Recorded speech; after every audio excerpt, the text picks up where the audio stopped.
ನಾನು ಕಾಂಗ್ರೆಸ್ನವ್ರಿಗೆ ಕೇಳಲಿಕ್ಕೆ ಬಯಸ್ತೇನೆ. ಬಂಗ್ಲಾ ವಿಮೋಚನ ಶ್ರೇಯಸ್ಸು ಮತ್ತು ಕೀರ್ತಿ ಶ್ರೀಮತಿ ಇಂದಿರಾ ಗಾಂಧಿ ಅವರಿಗೆ ಸಲ್ಲಬೇಕು. ಕಳೆದ 7 ತಿಂಗಳಿಂದ ಬಾಂಗ್ಲಾದೇಶದಲ್ಲಿ ದಂಗೆಗಳಾಗ್ತಾ ಇದ್ದಾವೆ, ಕೊಲೆ ಸುಲಿಗೆಗಳಾಗ್ತಾ ಇದ್ದಾವೆ.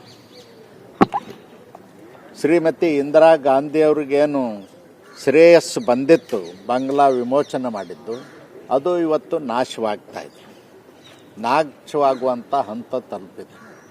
ಯಾಕೆ ಶ್ರೀಮತಿ ಇಂದಿರಾ ಗಾಂಧಿ ಅವರು ಮಾಡಿದಂಥ ಶ್ರೇಯಸ್ಸಿಗೆ ರಾಹುಲ್ ಗಾಂಧಿ ಅವರು ಬಾಯಿ ಬಿಡ್ತಾ ಇಲ್ಲ, ಸೋನಿಯಾ ಗಾಂಧಿ ಅವರು ಬಾಯಿ ಬಿಡ್ತಾ ಇಲ್ಲ, ಪ್ರಿಯಾಂಕಾ ಗಾಂಧಿ ಅವರು ಬಾಯಿ ಬಿಡ್ತಾ ಇಲ್ಲ, AICC ಅಧ್ಯಕ್ಷರಾಗಿರ್ತಕ್ಕಂಥ ಮಲ್ಲಿಕಾರ್ಜುನ್ ಖರ್ಗೆ ಅವರು ಬಾಯಿ ಬಿಡ್ತಾ ಇಲ್ಲ? ಕಾರಣ ಏನು ಹೇಳಬೇಕಲ್ಲ.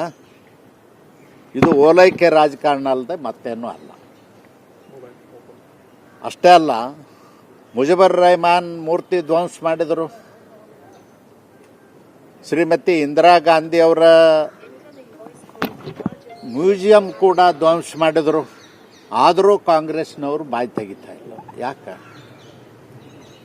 ಇದನ್ನು ನೋಡಿದ್ರೆ ಕಾಂಗ್ರೆಸ್ನವರು ಕೇವಲ ವೋಟ್ ಬ್ಯಾಂಕ್ ರಾಜಕಾರಣಕ್ಕಾಗಿ ಇದ್ದಾರೆ ಹೊರತು ತತ್ವ ನೀತಿ ಸಿದ್ಧಾಂತಕ್ಕಾಗಿ ಅವರು ಇಲ್ಲ. ನಾನು ಕಾಂಗ್ರೆಸ್ ನಾಯಕರಿಗೆ ಹೇಳಲಿಕ್ಕೆ ಬಯಸ್ತೇನೆ, ನೀವು ಇದೇ ರೀತಿ ಓಲೈಕೆ ರಾಜಕಾರಣ ಮಾಡ್ಕೊಂಡು ಹೋದ್ರೆ ಕಾಂಗ್ರೆಸ್ ಸರ್ವನಾಶ ಆಗ್ತದ, ಅಡ್ರೆಸ್ಸು ಕೂಡ ಇರುವುದಿಲ್ಲ.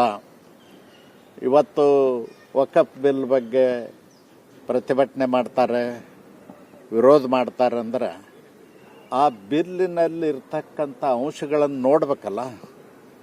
ನಾನೇ ಸ್ವತಃ ಬಿಜಾಪುರ ಜಿಲ್ಲೆಯಲ್ಲಿ ಪ್ರವಾಸ ಮಾಡಿ ವಕ್ಫ್ ಆಸ್ತಿ ಬಗ್ಗೆ ತಿಳ್ಕೊಂಡೆ.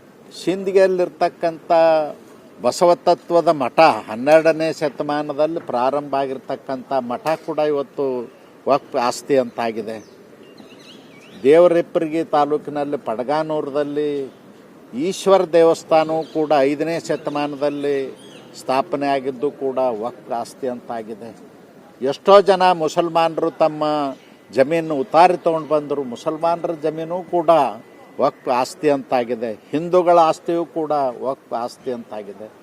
ಇದರ ದುರುಪಯೋಗ ಆಗಬಾರ್ದು ಅನ್ನೋದ್ರ ಬಗ್ಗೆ ಇವತ್ತು ದೇಶದ ಪ್ರಧಾನಮಂತ್ರಿಗಳಾಗಿರ್ತಕ್ಕಂಥ ನರೇಂದ್ರ ಮೋದಿಜಿಯವರು, ಇಡೀ ಸಂಸತ್ತು ಅದರ ಬಗ್ಗೆ ಒಂದು ತಿದ್ದುಪಡಿಯನ್ನು ಮಾಡ್ತಕ್ಕಂಥದ್ದಕ್ಕೆ ವಿರೋಧ ಮಾಡೋದು ಸರಿಯಲ್ಲ. ಮೊದಲು ಅವರು ಬಾಂಗ್ಲಾದೇಶದ ಬಗ್ಗೆ ಮಾತಾಡಲಿ ಅಂತ ಒತ್ತಾಯ ಮಾಡ್ತಾರೆ.